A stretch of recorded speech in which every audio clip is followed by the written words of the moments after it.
আসসালামু আলাইকুম রহমতুল্লাহ। যারা নিবন্ধন, প্রাইমারি এবং বিভিন্ন মন্ত্রণালয় সহ বিসিএস এর প্রস্তুতি নিচ্ছেন, এই ভিডিওটা তাদের জন্য। আজকে বাংলাদেশ পল্লী বিদ্যুতায়ন বোর্ডের বেশ কয়েক মাস আগে পরীক্ষা গিয়েছে, সেই পরীক্ষার সলিউশনমূলক আলোচনা করব। আশা করি ক্লাসটা আশা করি ভিডিওটা আপনাদের জন্য খুবই ইনফরমেটিভ এবং তথ্য গুরুত্বপূর্ণ হবে বলে আশা করছি। এটা হলো মিটার রিডার কাম মেসেঞ্জার। হ্যাঁ, এই পদের জন্য এইটা করা হয়েছিল। এই পদের পরীক্ষার জন্য পরীক্ষার তারিখ ছিল 4/5/2024। সময় ছিল 60 মিনিট এবং পূর্ণাঙ্গ মার্ক ছিল 80 মিনিট। সো এর মধ্যে যতগুলো আমাদের প্রয়োজনীয় সম্ভব গুরুত্বপূর্ণ সেগুলো আমরা আলোচনা করব। প্রথম প্রশ্নটা ছিল, বীর শ্রেষ্ঠ নূর মোহাম্মদের পদবি কি ছিল? সঠিক উত্তর হলো ল্যান্স নায়েক। ল্যান্স নায়েক নূর মোহাম্মদ। বীর শ্রেষ্ঠ নূর মোহাম্মদের পদবি কি ছিল? ল্যান্স নায়েক। তথ্যটা মনে রাখতে হবে। ওকে, আদার্স যে অপশনগুলো ছিল ক্যাপ্টেন, লেফটেন্যান্ট, সিপাহী অথবা ল্যান্স নায়েক। সঠিক উত্তর হলো ল্যান্স নায়েক। ল্যান্স নায়েক নূর মোহাম্মদ। পরবর্তী প্রশ্ন, চিম্বুক পাহাড় কোথায় অবস্থিত? সঠিক উত্তর হলো বান্দরবন। চিম্বুক পাহাড় কোথায় অবস্থিত? বান্দরবন। বাকি অপশনগুলো ছিল রাঙামাটি, খাগড়াছড়ি এবং সিলেট। সঠিক উত্তর হলো বান্দরবন। চিম্বুক পাহাড় কোথায় অবস্থিত? বান্দরবন। 3 নম্বরটা ছিলেন, বাংলাদেশের প্রধান বিচারপতিকে শপথ বাক্য পাঠ করান কে? সঠিক উত্তর হলো রাষ্ট্রপতি। বাংলাদেশের বিচারপতিকে শপথ বাক্য পাঠ করান কে? সঠিক উত্তর হলো রাষ্ট্রপতি। প্রধানমন্ত্রীকে এর ব্যাখ্যা হিসেবে কয়েকটা ইনফরমেশন আপনাদেরকে জানিয়ে দেই। প্রধানমন্ত্রীকে শপথ বাক্য পাঠ করান কে? সঠিক উত্তর হলো রাষ্ট্রপতি। মনে রাখবেন, প্রধানমন্ত্রীকে শপথ বাক্য পাঠ করান রাষ্ট্রপতি। মন্ত্রী, উপমন্ত্রী, প্রধানমন্ত্রী, প্রতিমন্ত্রী, স্পিকার, ডেপুটি স্পিকার এবং প্রধান বিচারপতি, এই কয়জনকে। এটা খুবই গুরুত্বপূর্ণ এসে থাকে কিন্তু। হ্যাঁ, নিবন্ধনের পরীক্ষা এসে আর বিসিএস এর পরীক্ষা তো একদম 100% শিওর একটা প্রশ্ন যে এখান থেকে প্রশ্ন এসেই থাকে মাঝে মাঝে। প্রধানমন্ত্রী, মন্ত্রী টাইপের যারা আছে, প্রধানমন্ত্রী, উপমন্ত্রী, তারপরে হলো গিয়ে প্রতিমন্ত্রী, স্পিকার, ডেপুটি স্পিকার, এরা যারা আছে এদেরকে শপথ বাক্য পাঠ করান হলেন রাষ্ট্রপতি। তথ্যটা খুবই গুরুত্বপূর্ণ, মনে রাখতে হবে। এবং প্রধান বিচারপতি তিনি কাদেরকে আসলে শপথ বাক্য পাঠ করেন? তাদের মধ্যে হলো গিয়ে প্রধান নির্বাচন কমিশনার, কর্ম কমিশনের চেয়ারম্যান, এদেরকে হলো গিয়ে প্রধান বিচারপতি শপথ বাক্য পাঠ করেন। তথ্যটা মনে রাখবেন। তাহলে অ্যাট এ গ্লান্স শুনে নেই আমরা কোন কোন তথ্যটা অলরেডি পড়ে ফেললাম। সেটি হলো, বীর শ্রেষ্ঠ নূর মোহাম্মদের পদবি কি ছিল? সঠিক উত্তর হলো ল্যান্স নায়েক।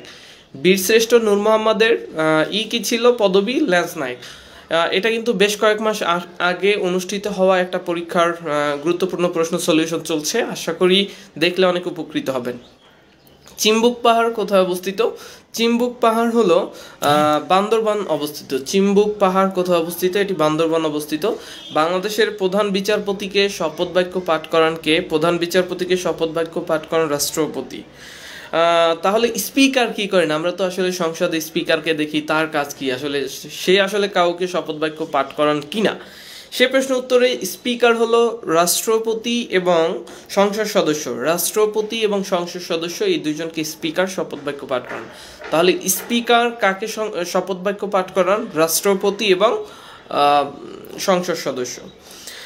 পরবর্তী যে প্রশ্নটা রয়েছে সেটা হলো, বাংলাদেশের পূর্ব সীমান্তে অবস্থিত কি? বাংলাদেশের পূর্ব সীমারেখায় অবস্থিত কি? বাংলাদেশের পূর্ব সীমারেখায় অবস্থিত হলো ভারত এবং মিয়ানমার। বাংলাদেশের পূর্বে, এটা মনে রাখবেন। হ্যাঁ, ভৌগোলিক জিওগ্রাফিক্যাল একটা প্রশ্ন। বাংলাদেশের পূর্বে আসলে কি অবস্থিত? ভারত এবং মিয়ানমার। তাহলে বাংলাদেশের কোন সাইডে হলো ভারত অবস্থিত? সেটা হলো পূর্বে, মিয়ানমারও হলো পূর্বে, পূর্ব সীমারেখা আর কি। পরবর্তী প্রশ্ন, বাংলাদেশ নিচের কোন সংস্থা, আচ্ছা এখানে কয়েকটা সংস্থা দেওয়া আছে, তার মধ্যে হলো ডাব্লিউটিও, এটা হলো ওয়ার্ল্ড ট্রেড অর্গানাইজেশন। ডাব্লিউটিও এর সদস্য হলো বাংলাদেশ। ওয়ার্ল্ড ট্রেড অর্গানাইজেশন, এটা 1 জানুয়ারি 1995 সালে বাংলাদেশ 124তম সদস্য হিসেবে ডাব্লিউটিও এর সদস্যপদ লাভ করে। কত সালে? ডাব্লিউটিও এটা কি, এটা নিশ্চয়ই বুঝতে পেরেছেন। ওয়ার্ল্ড ট্রেড অর্গানাইজেশন, এটা হলো বাণিজ্যিক একটা সংগঠন, বিশ্ব বাণিজ্যিক সংগঠন। WTO, world trade organisation. আহ, এটা হলো 1 জানুয়ারি 1995 সালে, 1995 সালের 1 জানুয়ারি ডাব্লিউটিওর 124তম সদস্যপদ লাভ করেন বাংলাদেশ। তথ্যটা খুবই গুরুত্বপূর্ণ, এটা মনে রাখবেন। যারা নতুন যুক্ত হয়েছেন তাদের জন্য বলি, এখন এটি হলো রিসেন্ট জব সলিউশন। বেশ কয়েকদিন আগে বিভিন্ন পরীক্ষার যে পরীক্ষা অনুষ্ঠিত হয়েছে সেই সকল পরীক্ষার আসলে গুরুত্বপূর্ণ প্রশ্ন নিয়ে সলিউশন চলছে। আজকে বাংলাদেশ পল্লী বিদ্যুতায়ন বোর্ডের যেই প্রশ্ন পরীক্ষাটা গিয়েছে সেটার গুরুত্বপূর্ণ প্রশ্ন নিয়ে আলোচনা করবে এবং উত্তরগুলো আশা করি যারা নিবন্ধন, প্রাইমারি এবং বিভিন্ন মন্ত্রণালয়ের প্রস্তুতি নেবেন তাদের জন্য বেশ হেল্পফুল হবে। ওকে, পরবর্তী যেই প্রশ্নটা সেটি হলো বাংলা সনে 31 দিনে মাস কতটি? খুবই চমৎকার একটা প্রশ্ন, সেটি হলো 6 মাস। বাংলা সনের 31 দিনে মাস কতটি? সঠিক উত্তর হলো 6টি মাস। তথ্যটা মনে রাখবেন। পরবর্তী প্রশ্ন বঙ্গবন্ধু শেখ মুজিবুর রহমানকে নিয়ে, এটা কি আসলে পড়ার প্রয়োজন আছে কিনা তারপরে বলছি। 1971 সালের 7ই মার্চ বঙ্গবন্ধু তার ঐতিহাসিক ভাষণটি কোথায় দিয়েছিলেন? এটা হলো সোহরাওয়ার্দী উদ্যানে। ওকে, তারপরে যেহেতু এটা পল্লী বিদ্যুতায়ন বোর্ডের একটি প্রশ্ন, সো সেক্ষেত্রে আর একটা প্রশ্ন আছে, সেটি হলো কোন সংস্থাটি বিদ্যুৎ উৎপাদন কিংবা বিতরণের সাথে জড়িত? এখানে বেশ কয়েকটা অপশন দেওয়া আছে, তার মধ্যে হলো BJRI, Bangladesh jute research institute. হ্যাঁ, কোন সংস্থাটি বিদ্যুৎ উৎপাদন এবং বিদ্যুৎ বিতরণের সাথে জড়িত? সঠিক উত্তর হলো BJRI, বিতে বাংলাদেশ, জেতে জুট, আর রিসার্চ আইতে institute. Bangladesh jute research institute, এটা 1974 সালে প্রতিষ্ঠিত হয়। তথ্যটা মনে রাখবেন। বাংলাদেশ পাট গবেষণা কেন্দ্র কত সালে প্রতিষ্ঠিত হয়? এটা কিন্তু সাধারণ জ্ঞানের একটা গুরুত্বপূর্ণ প্রশ্ন। সেটি হলো 1974 সালে এবং এটি বাংলাদেশ বিদ্যুৎ উৎপাদন এবং বিতরণের সাথে জড়িত এই সংস্থাটি। তথ্যটা খুবই গুরুত্বপূর্ণ। তাহলে অ্যাট এ গ্লান্স আমরা শুনে নেব কোন কোন তথ্য আমরা অলরেডি পড়ে ফেলেছি। সেটি হলো বীরশ্রেষ্ঠ নূর মোহাম্মদের পদবি কি ছিল? সঠিক উত্তর হলো ল্যান্স নায়েক। বীরশ্রেষ্ঠ নূর মোহাম্মদের পদবি ছিল ল্যান্স নায়েক। দ্বিতীয়টা হলো চিম্বুক পাথর কোথায় অবস্থিত? আমরা সবাই জানি চিম্বুক পাথর হলো বান্দরবানে অবস্থিত। তৃতীয় প্রশ্ন ছিল বাংলাদেশের প্রধান বিচারপতিকে শপথ বাক্য পাঠ করান কে? সঠিক উত্তর হলো রাষ্ট্রপতি। বাংলাদেশের প্রধান বিচারপতিকে শপথ বাক্য পাঠ করান কে? রাষ্ট্রপতি। আর একটা প্রশ্ন হলো স্পিকার কাদেরকে আসলে শপথ বাক্য পাঠ করান? স্পিকার শপথ বাক্য পাঠ করান রাষ্ট্রপতি এবং সংসদ সদস্যদেরকে। রাষ্ট্রপতি কাদেরকে শপথ বাক্য পাঠ করান? এটা খুবই সহজ তথ্যটা, সেটা হলো মন্ত্রী পর্যায়ে যারা আছেন সবাইকে। রাষ্ট্রপতি কাদেরকে শপথ বাক্য পাঠ করান? সেটি হলো মন্ত্রী পর্যায়ে যারা আছে, প্রধানমন্ত্রী, মন্ত্রী, উপমন্ত্রী, প্রতিমন্ত্রী, তারপর হলো স্পিকার, ডেপুটি স্পিকার। মোট কথা হলো মন্ত্রী পর্যায়ে যারা আছে তাদেরকে শপথ বাক্য পাঠ করান হলেন রাষ্ট্রপতি। আর রাষ্ট্রপতিকে শপথ বাক্য পাঠ করান কে? রাষ্ট্রপতিকে শপথ বাক্য পাঠ করান হলেন স্পিকার, রাষ্ট্রপতি এবং সংসদ সদস্যদেরকে। আশা করি তথ্যটা ক্লিয়ার। পরবর্তী প্রশ্ন ছিল বাংলাদেশের পূর্ব সীমারেখায় কোন কোন দেশ অবস্থিত? বাংলাদেশের পূর্ব সীমারেখায় হলো ওই যে আমাদের বন্ধু ভারত, এবং মিয়ানমার, এই দুইটা কান্ট্রি অবস্থিত। বাংলাদেশের পূর্ব সীমারেখায় কারা অবস্থিত? ভারত এবং মিয়ানমার। তথ্যটা মনে রাখতে হবে। পরবর্তী যে প্রশ্নটা আছে সেটি হলো ডাব্লিউটিও এটা হলো ওয়ার্ল্ড ট্রেড অর্গানাইজেশন, এটা একটা বিশ্ব বাণিজ্যিক অর্গানাইজেশন।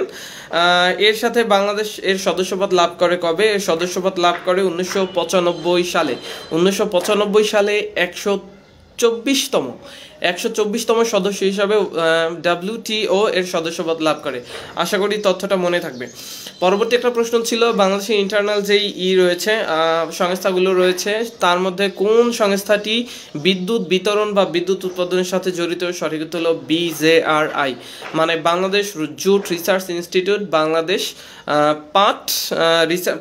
পাট গবেষণা বিষয়ক যে প্রতিষ্ঠানটা রয়েছে আর কি। পরবর্তী খুবই চমৎকার একটা প্রশ্ন আছে, সেটি হলো 31 দিনে মাস এমন মাস কতটি? বাংলা সনের 31 দিনে মাস এমন মাস কতটি? আপনাদের কাছে এই প্রশ্নটা থাকলে খুব দ্রুত উত্তর করবেন। আমাদের সাথে অনেক মানুষ যুক্ত হয়ে গেছেন। মারিয়া পুতিন সালাম দিয়েছেন, ওয়ালাইকুম আসসালাম। সিফাত ভাইয়া তিনি সালাম দিয়েছেন, ওয়ালাইকুম আসসালাম। সিফাত ভাই লিখেছেন ভাইয়া 71-এর শহীদ সংখ্যা যে 27 লাখের বেশি পড়েছে, এটা কি হবে? ইতিহাস বদলে দিয়েছে ভাই। ওকে, এসব এই প্রশ্ন নিয়ে আমরা পরে আলোচনা করব। ওকে, আমরা যেই জায়গায় ছিলাম সেটি হলো বাংলা সন 31 দিনে কতটি? সঠিক উত্তর হলো 6 মাস। বাংলা সনের 31 দিনে মাস, এমন মাস কতটি? 6টি। পরবর্তী যে প্রশ্নটা রয়েছে, আমরা পরবর্তী প্রশ্নগুলো একটু দেখে নেব। ওকে, খুবই গুরুত্বপূর্ণ একটা প্রশ্ন এসেছে, সেটি হলো 50-এর মনন্তর। 50-এর মনন্তর হয়েছিল ইংরেজি কত সনে? তথ্যটা মনে রাখবেন, 1943 সালে 50-এর মনন্তর এটা হয়েছিল কত সালে? এটা হলো বঙ্গাব্দ ছিল 1350 সাল, এই জন্য এটাকে বলা হয় 50-এর মনন্তর। কিন্তু ইংরেজি সন ছিল 1943 সাল, মনে রাখবেন। হ্যাঁ, আশা করি তথ্যটা মনে রাখলে অনেক উপকৃত হবেন। 50-এর মনন্তর খুবই গুরুত্বপূর্ণ একটা প্রশ্ন, অনেকবার বিসিএস এর পরীক্ষা এসেছে এবং বিভিন্ন মন্ত্রণালয়ের পরীক্ষা এসে থাকে। 50-এর মনন্তর হয়েছিল ইংরেজি কত সনে? ইংরেজি 1943 সনে। 50-এর মনন্তর কত সালে হয়েছিল? 1943 সনে। তখন বাংলা সন ছিল 1350 বঙ্গাব্দ। তখন একটা আসলে ভয়াবহ দুর্ভিক্ষ দেখা দিয়েছিল, সেই দুর্ভিক্ষের নামই আসলে 50-এর মনন্তর। পরবর্তী প্রশ্ন, বাওয়ালি সম্প্রদায় কারা? বাওয়ালি কারা? বাওয়ালি হলেন সুন্দরবনের গোলপাতা সংগ্রহকারী। খুবই গুরুত্বপূর্ণ একটা প্রশ্ন, বাওয়ালি কারা? বাওয়ালি হলেন সুন্দরবনের গোলপাতা সংগ্রহকারী। যারা সুন্দরবনের গোলপাতা সংগ্রহ করে তাদেরকে কি বলে? বাওয়ালি বলে। নামটা দ্রুত লিখে ফেলুন, কি বলে তাদেরকে? বাওয়ালি। বাওয়ালি কাদেরকে বলা হয়? যারা সুন্দরবনের গোলপাতা সংগ্রহ করে তাদেরকে বলা হয় বাওয়ালি। তথ্যটা মনে রাখবেন। পরবর্তী প্রশ্ন, বাংলাদেশের আইন অনুযায়ী, বাহ চমৎকার একটা প্রশ্ন আছে আমার অবিবাহিত ভাইদের জন্য। বাংলাদেশের আইন অনুযায়ী নারী ও পুরুষের বিয়ের সর্বনিম্ন বয়স কত? বাংলাদেশের আইন অনুযায়ী নারী ও পুরুষের সর্বনিম্ন বয়স কত? সঠিক উত্তর হলো নারীদের 18 আর পুরুষদের হলো 21। এই বয়স যারা হয়ে গেছে তারা অলরেডি বিয়ের জন্য পারমিটেড। বাংলাদেশের আইন অনুযায়ী নারী পুরুষের বিয়ের সঠিক বয়স কত? তথ্যটা মনে রাখবেন, নারীদের হলো 18 এবং ছেলেদের হলো 21। আমাদের সাথে নীল নীলাদ্রি আয়েশা আপু যুক্ত হয়েছেন, সালাম দিয়েছেন। ওয়ালাইকুম আসসালাম আপু, আশা করি ভালো আছেন। আপনাদের পড়াশোনা কেমন চলছে? প্রিপারেশন কেমন চলছে?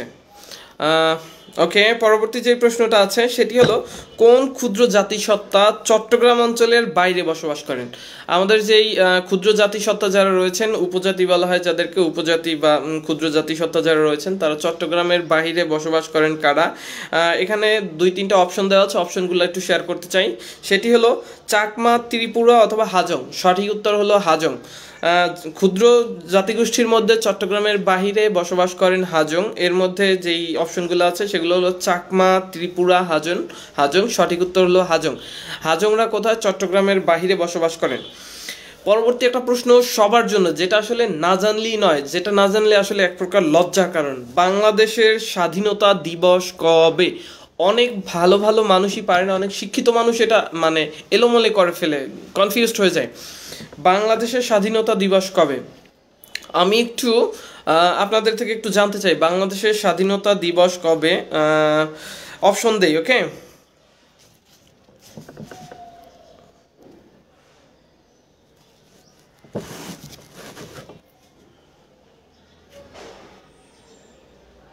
অপশন হলো 16ই ডিসেম্বর অথবা 7ই মার্চ।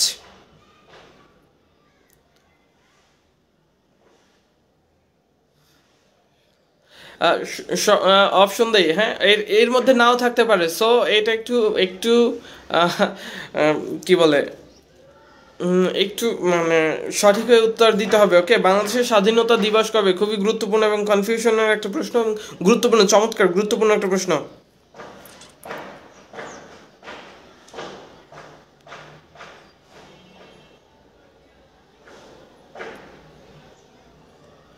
বাংলাদেশের স্বাধীনতা দিবস কবে? আমি একটু দেখতে চাই।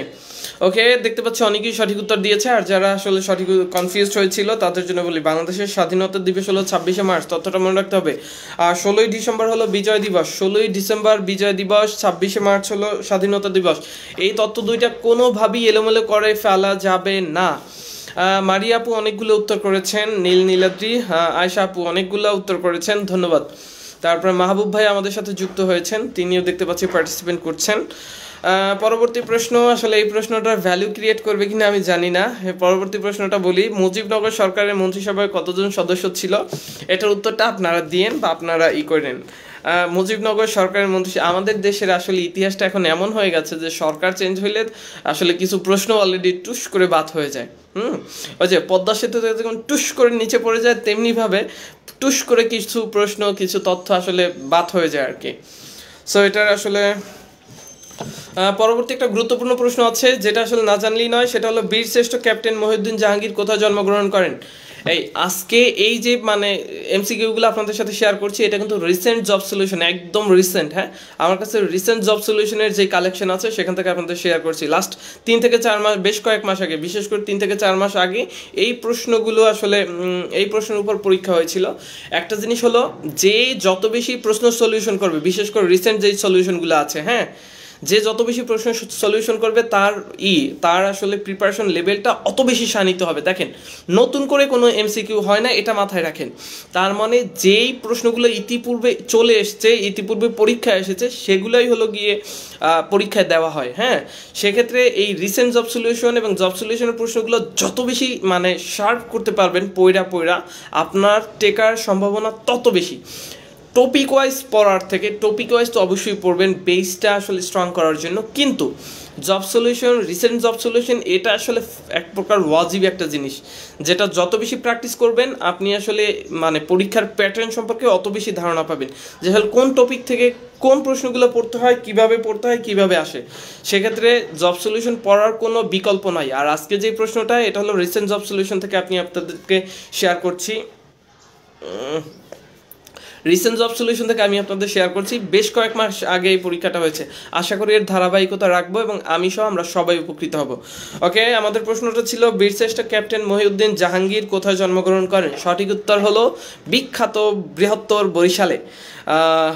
বীরশ্রেষ্ঠ ক্যাপ্টেন মহিউদ্দিন জাহাঙ্গীর কোথায় জন্মগ্রহণ করেন? তিনি হলো বরিশালে, এবং তিনি 7 নং সেক্টরের অধীনে বীরশ্রেষ্ঠ ক্যাপ্টেন। তাহলে মহিউদ্দিন জাহাঙ্গীরের পদবি কি ছিল? তিনি হলেন ক্যাপ্টেন। তার পদবি ছিল কি? ক্যাপ্টেন। ক্যাপ্টেন মহিউদ্দিন জাহাঙ্গীর, তিনি জন্মগ্রহণ করেন বরিশাল জেলায়, এবং তিনি কয় নং সেক্টরে যুদ্ধ করেন? তিনি হলো 7 নং সেক্টরে যুদ্ধ করেন। তথ্যটা মনে রাখবেন। এবং তাকে সমাহিত করা হয় চাঁপাইনবাবগঞ্জের সোনা মসজিদের আঙিনায়, চাঁপাইনবাবগঞ্জ জেলার সোনা মসজিদের আঙিনায়। তাহলে ক্যাপ্টেন মহিউদ্দিন রিলেটেড কয়েকটা গুরুত্বপূর্ণ তথ্য যেগুলো এসে থাকে, সেটা এখানেই পেয়ে যাচ্ছেন। ক্যাপ্টেন মহিউদ্দিন জাহাঙ্গীরের পদবি কি ছিল? তিনি হলেন ক্যাপ্টেন, তার পদবি হলো ক্যাপ্টেন। তিনি জন্মগ্রহণ করেছেন কোথায়? তিনি জন্মগ্রহণ করেছেন বরিশালে। তারপর তিনি কয় নং সেক্টরে যুদ্ধ করেছেন? তিনি 7 নং সেক্টরে যুদ্ধ করেছেন। এবং তাকে কোথায় আসলে করা হয়? আর একটা আমি যখন এই তথ্যটা পড়েছি তখন আসলে খুব খারাপ লেগেছিল। আমি আপনাদের সাথে শেয়ার করি ব্যাপারটা। ক্যাপ্টেন মহিউদ্দিন জাহাঙ্গীর, তিনি আসলে শাহাদাত বরণ করেন 15ই ডিসেম্বর, আর আমাদের আসলে বিজয় হয় 16ই ডিসেম্বর, মাত্র একদিন আগে। তো আসলে একদিন আগে যদি আসলে তিনি শাহাদাত বরণ না করতেন, বা আল্লাহ যদি তাকে শাহাদাত তার মৃত্যু তার একদিন আগে লেখা না থাকতো, আরও যদি আসলে তিনি জীবিত থাকার চান্স পেতেন, সেক্ষেত্রে আমরা একজন বীর উত্তম বা বীর বিক্রমকে পেয়ে যেতাম। হ্যাঁ, অথবা ইভেন একজন বীরশ্রেষ্ঠকেই পেয়ে যেতাম, কারণ মানুষ মরার পর তো তার কদর বেড়ে যায়। হ্যাঁ, সেক্ষেত্রে আমরা একজন চমৎকার একজন সম্পদ আমরা পেতাম আর কি, যাকে নিয়ে আমরা গর্ববোধ করতাম, মেজর ডালিমের মতো আর কি। হ্যাঁ, সো সেক্ষেত্রে 15ই ডিসেম্বর 1971 সালে চাঁপাইনবাবগঞ্জ জেলার ঐতিহাসিক সোনা মসজিদ আঙিনায় তাকে সমাহিত করা হয়। এই হলো মোটামুটি ক্যাপ্টেন মহিউদ্দিন জাহাঙ্গীর রিলেটেড যেই গুরুত্বপূর্ণ তথ্য। আরেকটি প্রশ্ন হলো, পারমাণবিক বিদ্যুৎ কেন্দ্র কোন দেশের সহায়তায় তৈরি হচ্ছে? সঠিক উত্তর হলো রাশিয়া। তথ্যটা একটু মনে রাখতে হবে। রূপপুর যে পারমাণবিক বিদ্যুৎ কেন্দ্র আছে আমাদের বাংলাদেশের, রূপপুরের যে পারমাণবিক বিদ্যুৎ কেন্দ্র, সেটা আসলে কোন দেশের সহায়তায় তৈরি হচ্ছে? সেটা হলো রাশিয়া। মুক্তিযুদ্ধের সময় যৌথ বাহিনী গঠন করা হয়েছিল কবে? এই প্রশ্নটার উত্তরটা কি লাগবে? সেটা হলো 21 নভেম্বর 1971 সালে। 21 নভেম্বর 1971 সালে মুক্তিযুদ্ধের সময় যৌথ বাহিনী গঠন করা হয়। স্বাধীনতার যুদ্ধে সর্বশেষ শত্রুমুক্ত জেলা কোনটা? খুবই গুরুত্বপূর্ণ প্রশ্ন, এটা মনে রাখতে হবে অবশ্যই। সেটা হলো ঢাকা। স্বাধীনতার যুদ্ধে সর্বশেষ শত্রুমুক্ত জেলা কোনটি? সঠিক উত্তর হলো ঢাকা। মারিয়া আপু তিনি আসলে একটা তথ্য আমার সাথে শেয়ার করেছেন, কোঅপারেট করেছেন। তিনি লিখেছেন পাবনা পারমাণবিক বিদ্যুৎ কেন্দ্র তৈরি হচ্ছে রাশিয়ার উদ্যোগে। ওয়াও, চমৎকার আপু, আসলেই থ্যাংক ইউ সো মাচ। এরপরে সিফাত ভাই তিনি বলেছেন ইউনাইটেড স্টেট বরিশাল।